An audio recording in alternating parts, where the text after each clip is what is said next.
You might think a city bus driver just drives from stop to stop. But what if I told you one of them stopped a tragedy before it even began, without anyone noticing it first? Before we move further into this story, let us know in the comments where you're watching from. We'd love to hear. Let's dive in. It was 6:12 a.m. when Malik pulled his bus into the downtown depot.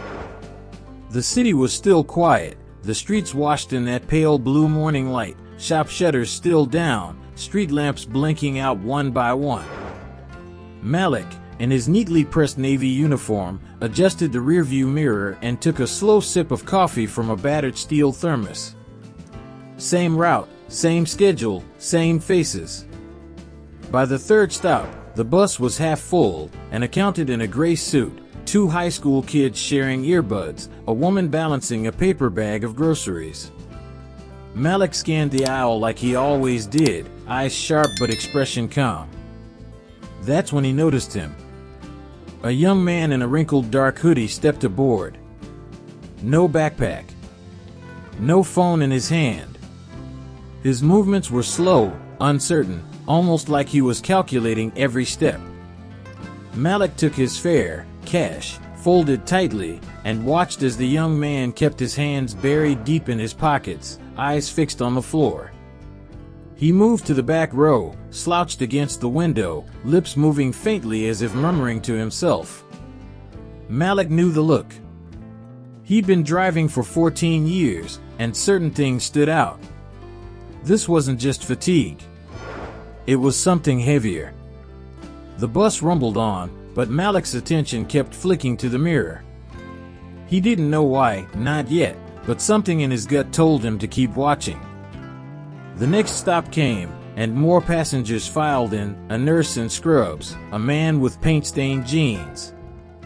The young man at the back shifted in his seat, glanced toward the door, then quickly looked away when two women climbed aboard.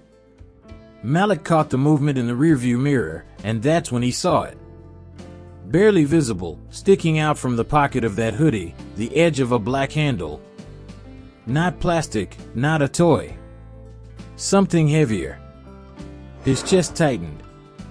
Rules said bus drivers should keep their eyes on the road, avoid confrontation, and report trouble later. But later wasn't an option if his instincts were right. Without changing his expression, Malik clicked the bus intercom. "Ladies and gentlemen, we'll have a short delay due to a mechanical check. Please stay seated." He guided the bus toward the curb, hand steady on the wheel, while his right thumb found a hidden switch beneath the dashboard, a silent panic button that sent an alert straight to transit security and the police. For the next few minutes, the passengers murmured quietly, annoyed but unaware. Malik kept his gaze in the mirror, tracking the young man's every move. The hoodie kid shifted again, tapping one foot, glancing toward the doors like he was weighing a decision. The flashing lights arrived quietly, no sirens. Two plainclothes officers boarded, moving casually, speaking to passengers as they made their way to the back. Malik kept his tone neutral. "Take your time, folks." A minute later, the officers stood over the young man. One spoke softly, the other extending a hand. Slowly, reluctantly, the young man reached into his pocket and pulled out a small black pistol. They spoke to him gently, guiding him off the bus.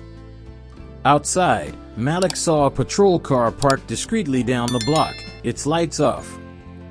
One of the officers gave a small nod, the silent acknowledgement between people who know how close something came. Later, in a quiet office at the depot, a supervisor told him the rest. The young man had been reported missing by his family the night before. In his pocket, along with the pistol, they'd found a small notebook, pages filled with shaky handwriting about making a statement downtown that morning. Malik didn't ask for more. He didn't want the details.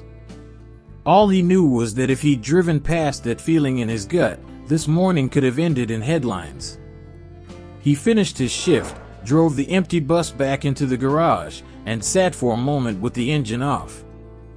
The depot smelled of oil and rain. That's when the transit supervisor walked over, holding a folded envelope. "From the police," she said. Inside was a single sheet of paper with a typed message. "One person's attention can save dozens of lives. Thank you for noticing." Malik placed the note carefully in the glove compartment of his car.